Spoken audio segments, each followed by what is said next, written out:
am ready. Serbisyong totoo ng GMA News. Apektado ngayon ang tail end ng isang cold front ang buong Eastern Luzon ayon po sa Pag-asa. Ito ang nagdadala ng makulimlim na papawirin at minsang malalakas na ulan sa Aurora at Quezon. Sa datos ng Weather Central, makararanas din ng minsang malakas na ulan ang silangang bahagi ng Northern Luzon na sasabayan ng makulimlim na papawirin. Katamtamang ulan naman ang asahan sa Bicol Region at Palawan. Maihinang ulan at bahagyang maulap na langit ang mararanasan sa natitirang bahagi ng Luzon. Sa Metro Manila, malaki ang tsansa ng ulan at thunderstorm sa hapon at sa gabi.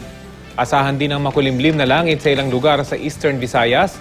Mas maaliwalas naman ang panahon sa iba pang bahagi ng Visayas. Pati na rin sa Kalakhang, Mindanao. Maliban na lamang po sa Davao Region kung saan may tsansa ng katamtamang lakas ng ulan. Paliwanag ng Pag-asa, dulot po yan ng trough ng isang low pressure area.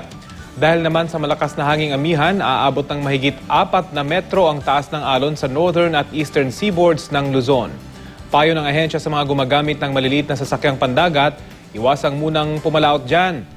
Para po sa iba pang detalye, bisitahin ang GMA Weather webpage o i-like at i-follow sa Facebook at Twitter. Ito ang GMA Weather, I am ready. Serbisyong totoo ng GMA News.